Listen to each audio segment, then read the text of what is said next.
Para quem não conhece, ele é lá da Igreja Nova Jerusalém de Américo de Campos. Eu morava em Américo e eu frequentava a igreja lá desde criança. E hoje ele está aqui conosco, ao convite do pastor Carlos, para estar abençoando nossa vida com a palavra de hoje. Vamos ficar de pé mais uma vez para a gente estar orando pela vida do pastor? Pai querido, Pai amado, nós te louvamos nessa noite, Pai, pela vida do pastor Rubens que está aqui presente, Pai. Pai, eu te peço que em nome do Senhor Jesus, que o Senhor venha estar ministrando nos nossos corações, usando a vida dele, Senhor. Que o Senhor venha estar colocando palavra em sua boca, Senhor. Que tudo que venha falar neste lugar seja especial, Pai. Nós te louvamos pela vida dele, Senhor. Fala conosco nessa noite, Pai. Em nome de Jesus. Amém. Eu acho que ele vai ficar mais à vontade lá embaixo, né, pastor? Pode? Ah, tá. Paz, irmãos.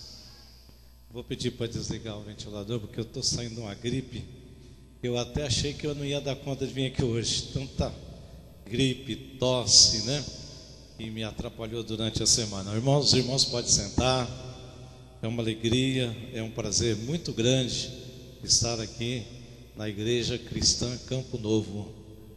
Eu vi essa igreja nascer, irmão. Porque eu também fui de um tempo que eu fui ovelha do pastor Carlos. Quando o pastor Carlos ia lá em Américo de Campos, na igreja presbiteriana independente, eu era presbítero lá na igreja. Eu tive a oportunidade de por muito tempo congregar juntamente com o pastor Carlos, a irmã Sônia, os seus filhos, né? E eles sempre foram uma bênção na nossa vida. E quando essa igreja nasceu, nós estávamos também juntos. O pastor Carlos começou a igreja aqui em Votuporanga e nós começamos a igreja lá em Américo de Campos, né? Temos caminhado sempre juntos, temos desfrutado da bênção de ter esse servo de Deus tão valoroso, tão precioso na obra do Senhor, do lado de cada um de nós, né? Você que é da Igreja Cristã Campo Novo, valorize o seu pastor, viu? Vocês têm um homem de ouro aqui, uma família abençoada por Deus, alguém que Deus levantou para estar sendo ministro da palavra de Deus nesse lugar. Um homem sério, um homem de Deus, um homem trabalhador na obra do Senhor, né? Valorize. Hoje nós estamos vivendo um tempo que tem tanta gente aí pregando um falso evangelho, né? Valorize aqueles que lutam para que a obra de Deus possa ser uma bênção na vida de cada um de nós. Hoje é um dia muito especial, né? Hoje é domingo, dia do Senhor, e é também dia dos pais, né? Eu acredito que tem muitos pais aqui na igreja, né? Tem bastante pai aqui, vamos ver. Ah lá, temos uma turma de pais aqui, né? E eu estava lá em casa pensando, Senhor, o que eu vou falar lá para os irmãos, né? Então eu resolvi trazer aqui para a igreja um assunto muito importante a respeito de família, né? Nós estamos vivendo um tempo em que a família não anda bem, né? Onde há muito divórcio, muita separação, muita desunião nos casais, muitos filhos sem saber aonde se apegar, quem é o pai, quem é a mãe direito, né? É o nosso tempo, tempo do fim, o tempo em que a família tem sido desvalorizada. E nós sabemos que a família é uma bênção. A família foi instituída por Deus. A família é o começo de todas as coisas na vida de cada um de nós. Então o título da nossa mensagem é: como uma família pode vencer as suas crises no mundo de hoje. É fácil para a família vencer as suas crises nos nossos dias? É difícil, querido. O meu filho é advogado e ele constantemente é procurado por pessoas que querem separar, divorciar, e ele vive dando conselho. Os casais largam mão disso, vão continuar a vida, né?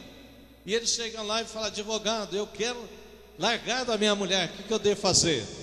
E aí ele diz assim: não, olha, deixa eu te falar uma coisa, pense melhor, ore, busque a Deus, vamos chegar num acordo, a família é uma bênção, o que será dos seus filhos, né? Então vários já desistiram dessa ideia de poder separar-se, né? Mas, amados, antes de ler a palavra de Deus, eu quero dizer para vocês que sempre existiu crise na família. Quem foi o primeiro casal que pisou a face da terra, que Deus criou? Como é que se chamava? Adão e Eva. Será que lá não tinha crise? Tinha, irmão. Lá com o primeiro casal que Deus pôs na face da terra já aconteceu uma crise. Lá, nós lendo a palavra de Deus, nós vemos que teve uma crise entre os filhos de Adão e Eva. Caim começou a encher o seu coração com ciúme e inveja. Ciúme e inveja não presta, que ele não é de Deus. E então o que aconteceu? Logo começou a haver um ódio no coração de Caim, e de repente Caim comete aquela brutalidade e mata o seu irmão Abel. Foi o primeiro assassino na face da terra. O primeiro casal já teve que enfrentar uma crise tremenda, porque um dos filhos, um irmão matou o outro. Imagina o coração de Adão e Eva. Imagina eles que nunca tinham visto alguém morrer, eles que nunca tinham presenciado um assassinato. Agora, quanto choro, quanto lamento, quanta dor, quanta amargura. E reclamar para quem? Só falar com Deus, né? Porque a terra ainda estava no começo, pouca gente. Que crise difícil que enfrentou Adão e Eva, nossos primeiros pais, né? Mas eu olho para a família de Jacó, e Jacó teve muitos filhos, e Jacó também teve um sério problema de relacionamento entre seus filhos. Nós lemos na Bíblia a linda história de José, que nós chamamos de José do Egito, mas José era objeto de ciúme e inveja. Os seus irmãos rejeitavam os seus sonhos e se relutavam contra o pai, porque achavam que Jacó tinha uma preferência especial por José e desprezava os demais irmãos. Mais tarde, olha que veio acontecer isso, mais tarde venderam José como escravo para o Egito. É crise na família ou não é? É problema sério de resolver ou não é? Ah, queridos, a crise já começou desde o começo da humanidade, né? Eu olho então para a família de Abraão. Nós conhecemos Abraão como o patriarca da fé, o homem que teve a coragem de levar o seu filho para oferecer em holocausto a Deus, crendo que Deus ressuscitaria o seu filho. Abraão é um exemplo para a nossa vida. Você sabia que na face da terra o nome de Abraão talvez seja mais comentado do que o nome de Jesus Cristo? Porque Abraão é invocado como o pai dos árabes e dos judeus também, dos cristãos, exemplo na vida de cada um de nós. Mas olha o que acontece lá na casa de Abraão. Ele já estava velho, já perto dos 100 anos, não tinha filhos, né? E aquele desejo no coração de ter um filho, de ser pai. Ó, que privilégio, querido. Quantas pessoas que são pais tão jovens e abandonam seus filhos. Mas Abraão, ele já estava perto dos seus 100 anos de idade, e ele tinha um desejo no seu coração de ser pai. E então Deus fez uma promessa para Abraão e para Sara, que daria para eles um filho. E a promessa começou a demorar a se cumprir, porque Deus queria provar aquele casal.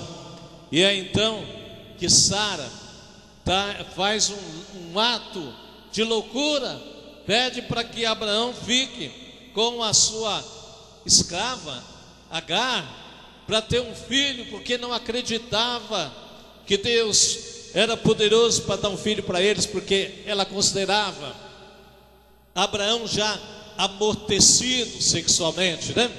Que engano, querido. Quando a Sara morreu, Abraão casou com outra e teve muitos filhos com Quetura. Amados, então Sara, ela duvida de Deus, e o fato é que Abraão acaba tendo um filho com Agar, e esse filho se chamou Ismael, que é o pai dos árabes, da nação árabe.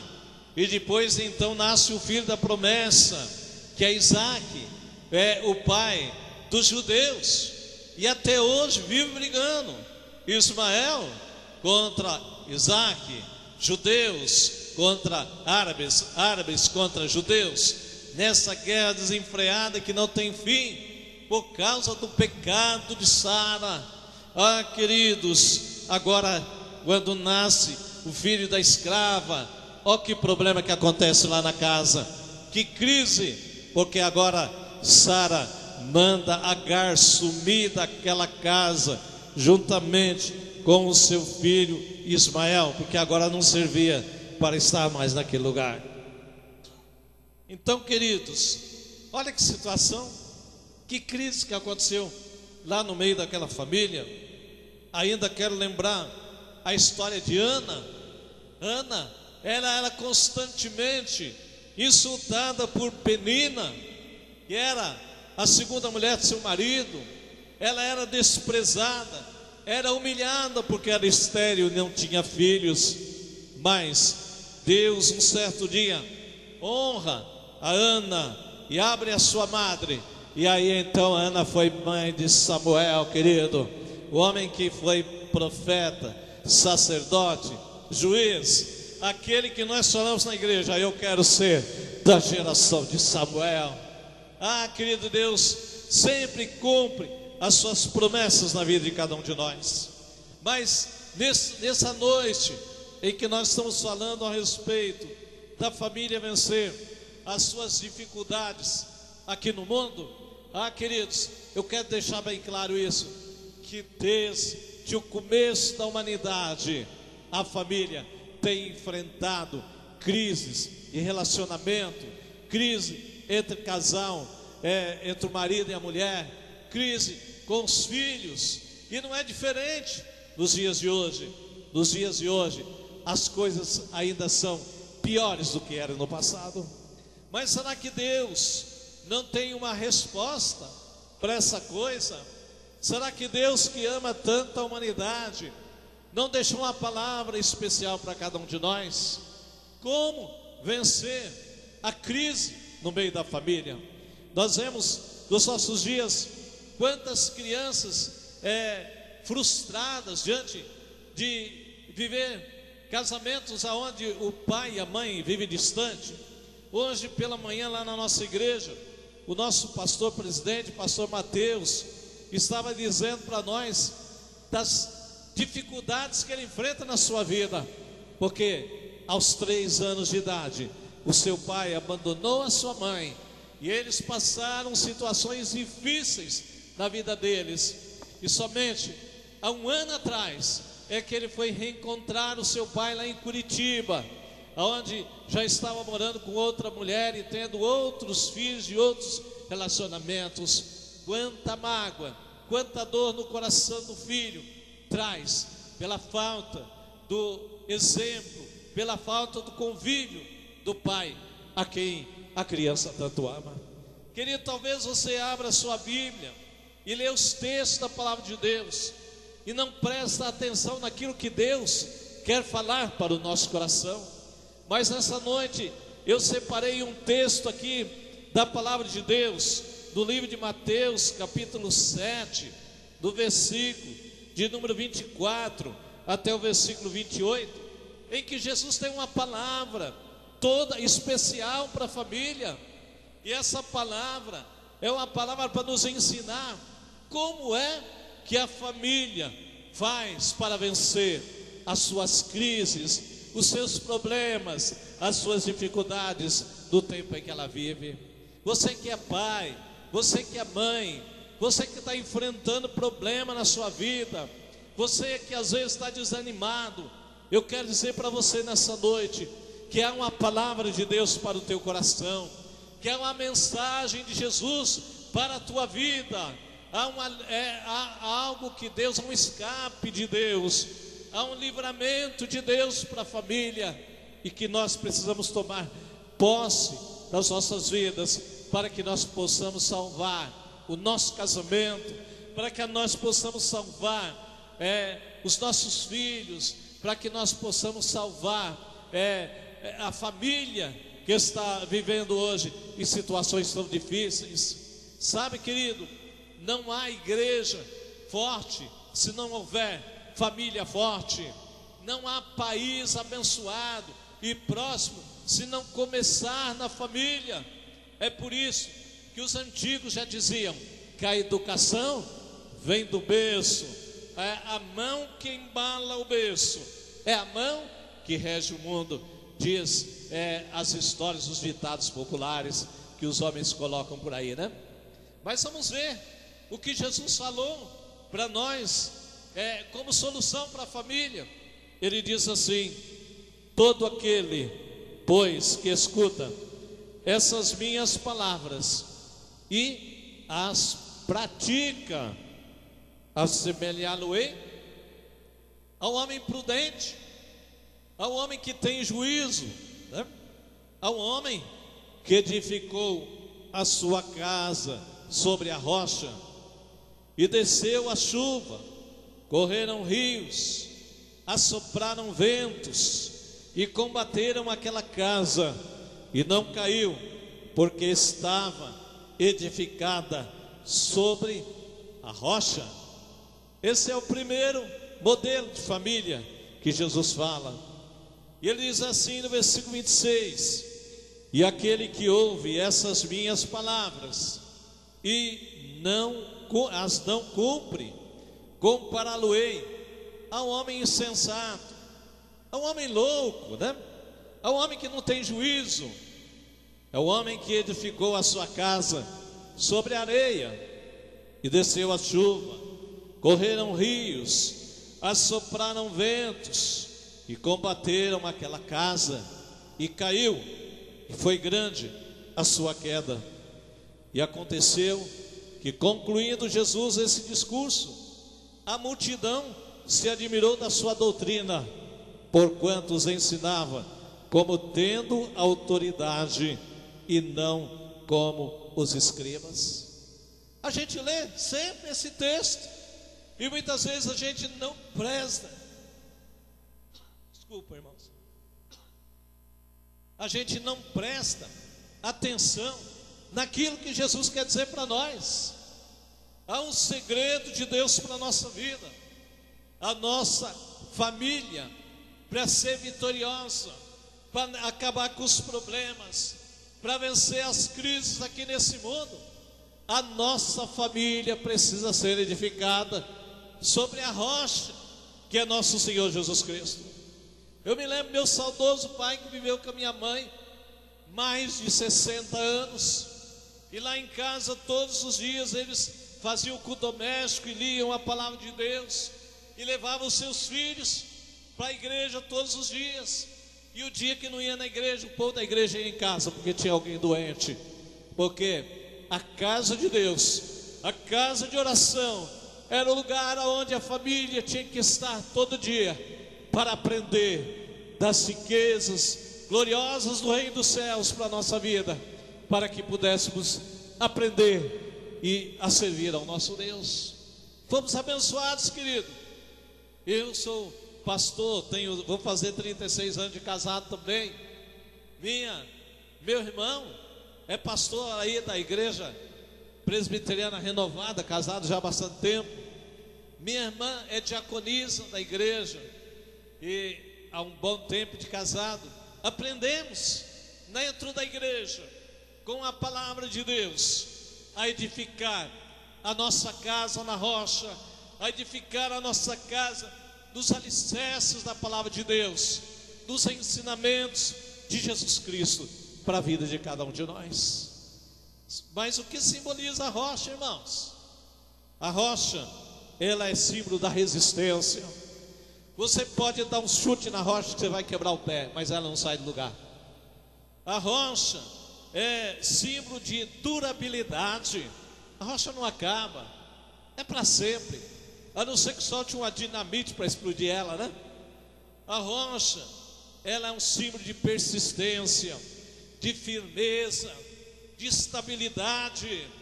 A gente casa para viver junto com o nosso cônjuge até o fim da nossa vida, até que a morte o separe, diz a palavra de Deus. Não é como nos dias de hoje, que você vai na Casa Bahia, compra um presente de casamento e o casal separa antes de você acabar de pagar as prestações. Para ser padrinho vai ter que pedir garantias para dar o presente antes que o casal separe. É brincadeira, querido. Casamento é algo de Deus. Casamento é para todos sempre. Portanto, pense muito para casar. Ore, busque a direção de Deus para a tua vida e faça um casamento segundo a vontade de Deus. O projeto de Deus para as nossas famílias é que elas tenham as qualidades da rocha, é que elas tenham uma resistência, a firmeza que tem uma rocha, a estabilidade da rocha, querido. É assim que vem essas crises. Não é qualquer pé de vento que vai derrubar a tua família, se você estiver firmado nos ensinamentos da palavra de Deus. Sabe por que casamentos acabam? Sabe por que famílias não duram, não resistem? É porque não estão firmadas em Cristo Jesus, não estão firmadas nos ensinamentos da palavra de Deus. É porque não está tendo temor de Deus na nossa vida. E o temor de Deus é o princípio da sabedoria. Sabe, querido, é uma bênção ficar casado. Aqueles que se separam, a primeira coisa que acontece é ele perde metade do que ele possui. Já fica metade mais pobre, porque a mulher fica com a metade e o homem com a outra metade. Já é um desbloqueio financeiro na sua vida. Mas, amados, encontramos na palavra de Deus esse ensinamento muito sério. Jesus falou que a tempestade vai vir. Não tem jeito de viver a nossa vida sem enfrentar a tempestade. A tempestade vem para todo mundo. As crises vêm até dentro da igreja. As crises vêm no país. Imagina se ela não vem lá na tua família também. A crise vem, querido, mas Jesus falou que o lar que estiver, a família que estiver construída sobre a rocha, vai assoprar o vento, vai vir a enchente, vai vir a tempestade, mas essa família não vai sucumbir, porque ela está alicerçada na rocha, ela tem alicerces firmes para poder resistir os embates da vida, as lanças que Satanás lança contra você, as setas malignas que são lançadas contra a tua vida, para poder te tirar da presença de Deus. Mas, amado, deixa eu falar rapidamente sobre o segundo modelo de família que Jesus falou. E esse segundo modelo, Jesus só falou de dois modelos, né? Da rocha e da areia. E você que escolhe aonde que você vai construir a sua família. A família firmada sobre areia é aquela família que não vai dar conta do recado, vai acabar logo, querido.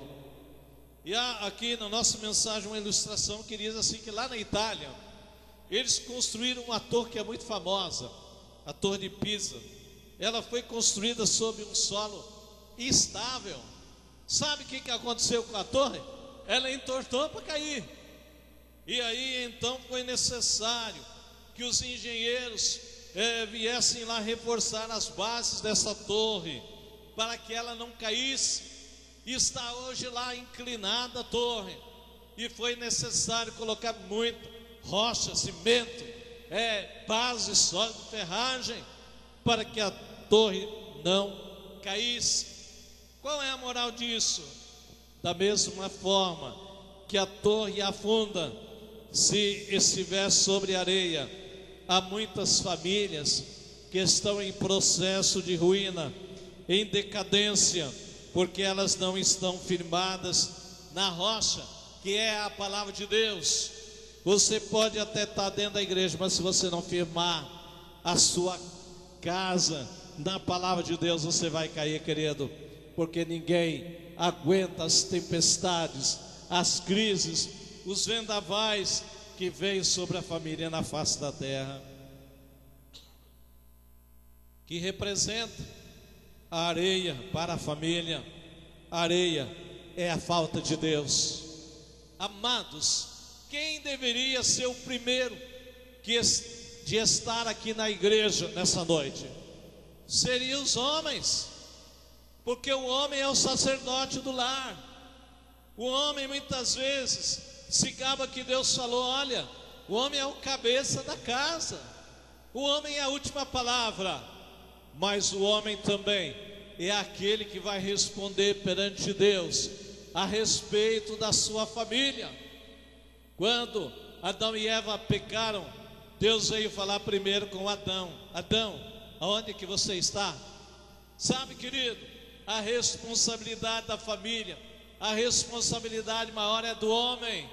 O homem é o sacerdote do lar, o homem que tem que pegar sua esposa, os seus filhos pela mão e trazer para a casa de Deus, porque ele é responsável perante Deus pela sua família aqui na face da terra. Sabe, querido, passa lá no boteco, está cheio de homem. Passa lá no bilhar, está cheio de homem. Passa lá no campo de futebol, está cheio de homem.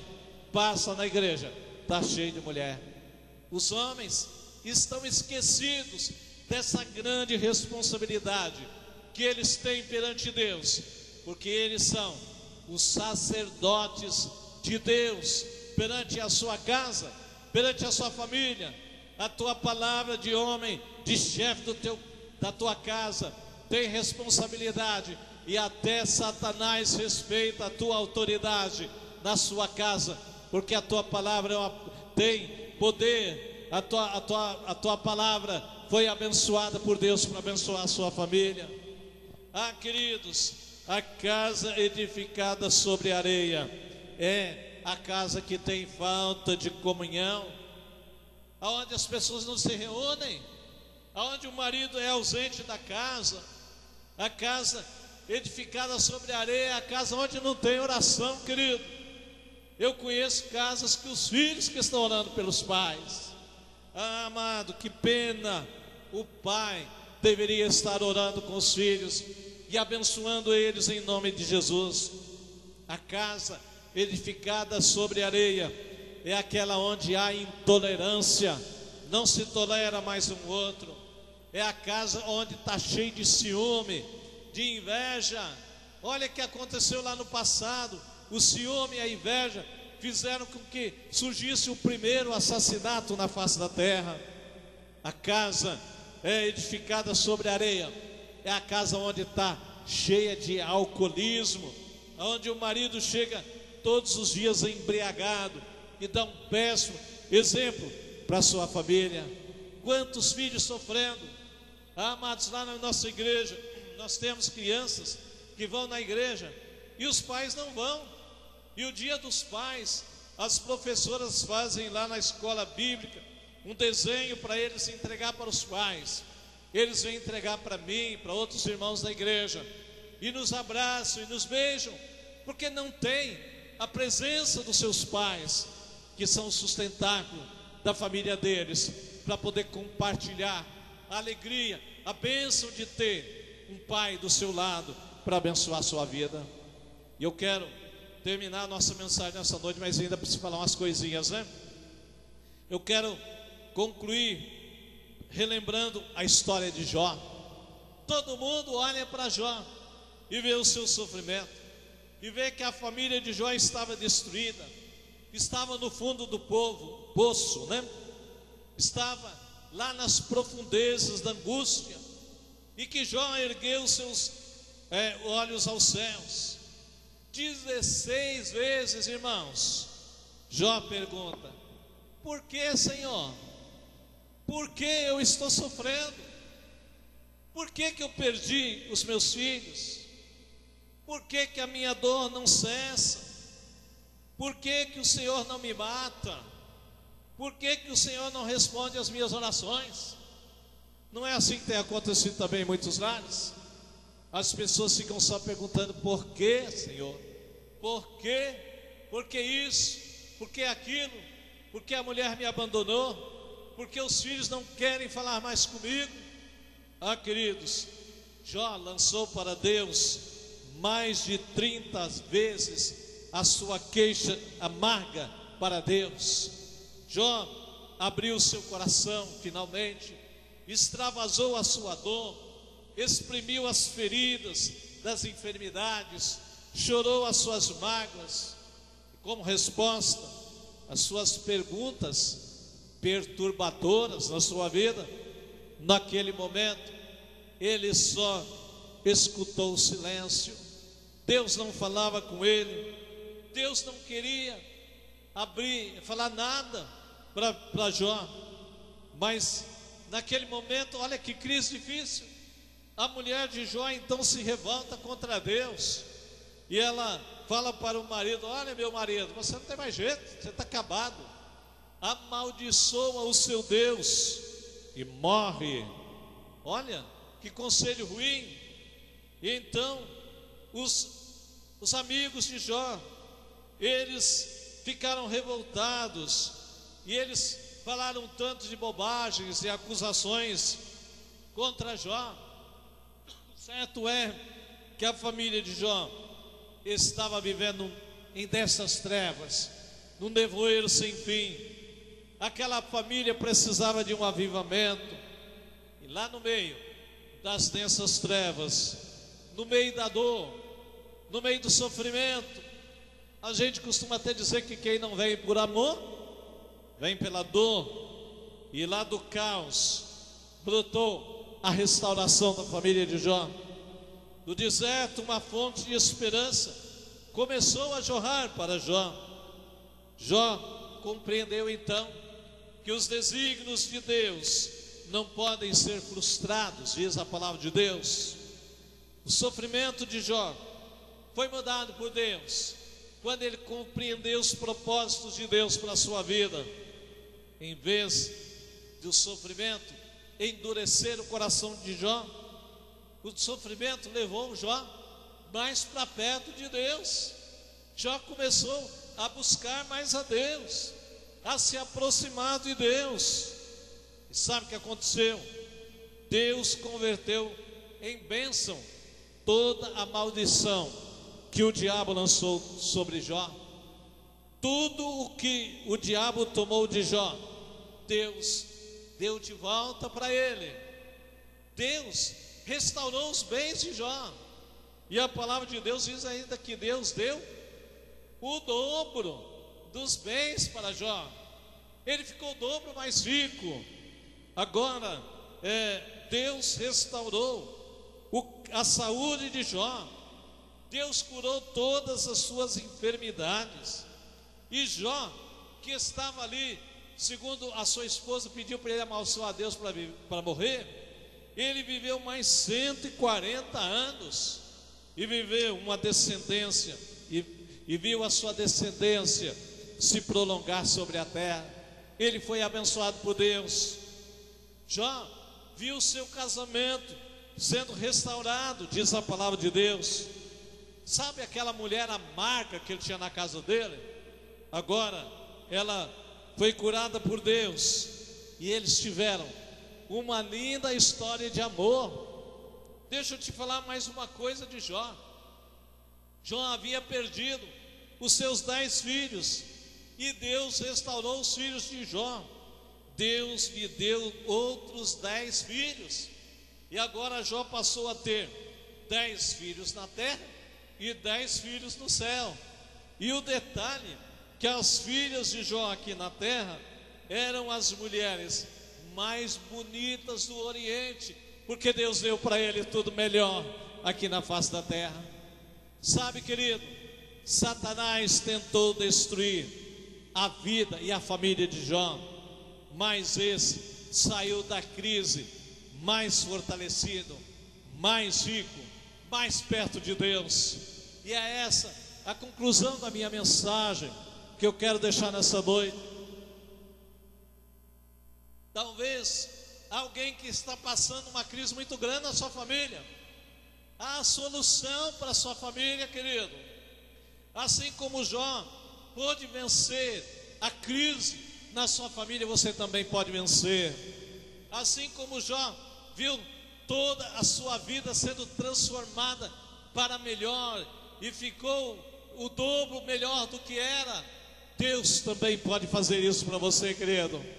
Mas você precisa edificar a sua casa sobre a rocha. Você precisa tirar tempo para servir a Deus. Você precisa ser mais fiel para com Deus.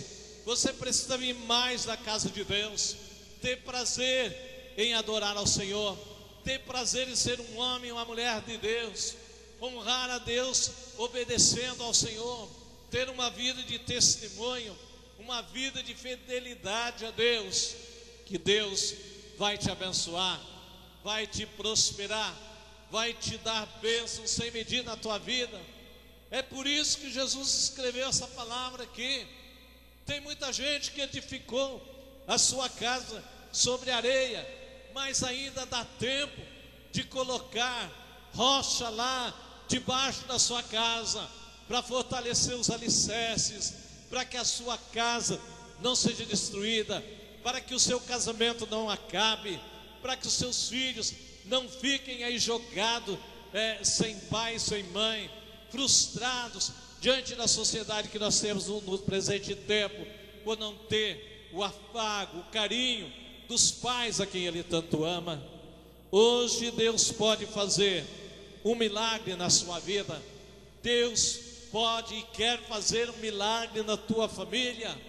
Se você está vivendo uma crise, mas confia em Deus, deixe de reclamar, irmão, deixe de murmurar, ore e esteja certo de que um milagre está a caminho na sua vida.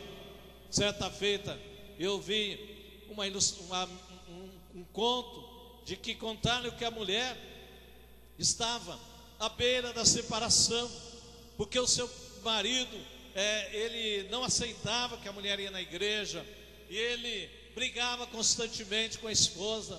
E naquele dia que a mulher chega da casa de Deus, o marido então arrumou as malas e disse: olha, eu estou indo embora, não te aguento mais, eu estou largando de você, não quero mais viver do teu lado.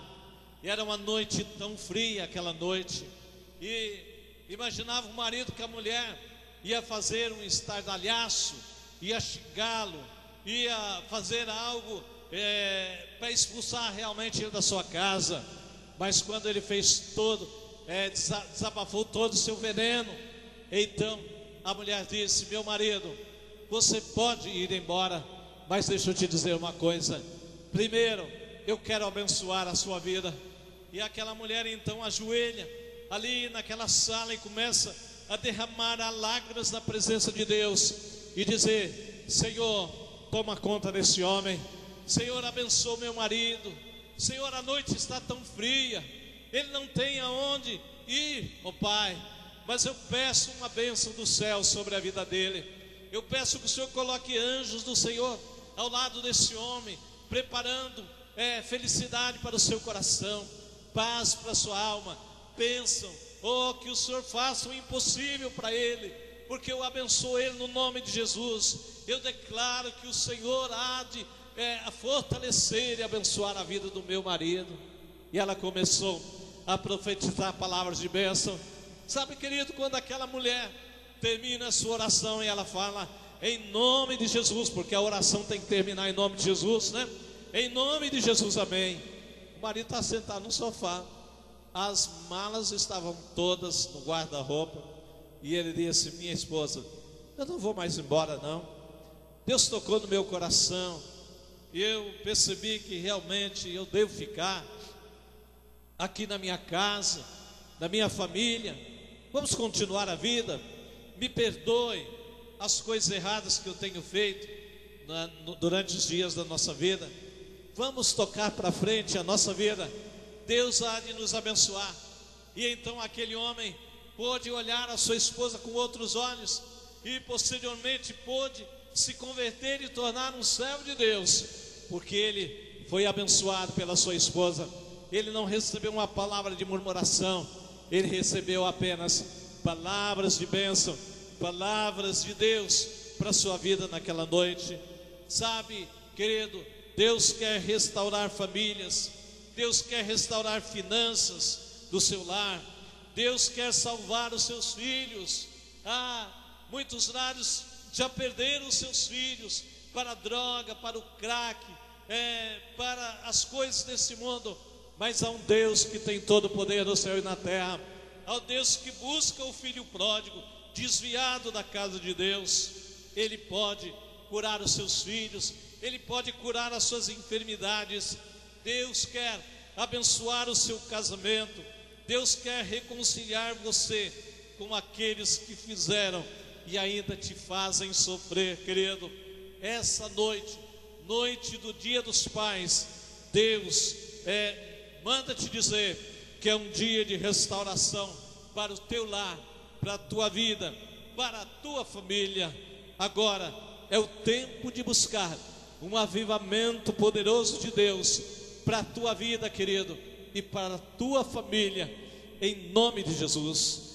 Queridos, vamos ficar de pé. Eu quero orar a Deus, abençoando as famílias dessa igreja, e assim desejando que Deus possa abençoar a todos que vieram aqui nessa noite, e que essa palavra de Deus possa tocar a sua vida e o teu coração. É o desejo da minha alma, em nome de Cristo Jesus. Senhor, meu Deus e meu Pai, em nome de Jesus Cristo, teu Filho amado, Senhor, eu trouxe aqui para a tua igreja as palavras que o Senhor colocou no meu coração, Senhor, para trazer aqui nessa noite. E como servo de Deus, eu quero abençoar essa igreja, essas famílias que se reúnem nesse lugar, os homens, os pais que o Senhor levantou nesse lugar, as mães, os filhos. Senhor, que essas famílias que reúnem essa igreja sejam abençoadas por Deus, que o Senhor faça algo tremendo por eles, que o Senhor os abençoe, e que se porventura houver aqui alguém que está passando uma crise na sua família, que nessa noite o Senhor faça o impossível para eles, que o Senhor restaure casamentos, que o Senhor visite vidas, que o Senhor traga a bênção do Senhor, a paz, o milagre de Deus sobre as vidas dos nossos queridos irmãos, no nome precioso de Jesus. Dá um avivamento poderoso no lar, na família, nos corações, Senhor, porque abençoa a tua igreja, o teu povo, no nome santo e precioso de Jesus Cristo, o nosso querido e amado Salvador, desde agora e para todos sempre. Amém, Senhor. Amém, queridos. Pode sentar. Eu agradeço a oportunidade, o privilégio. É um privilégio muito grande falar das coisas de Deus, né? Que Deus abençoe aqui essa igreja, as famílias desse lugar, pastor Carlos, pastor Rodrigo, né? Ali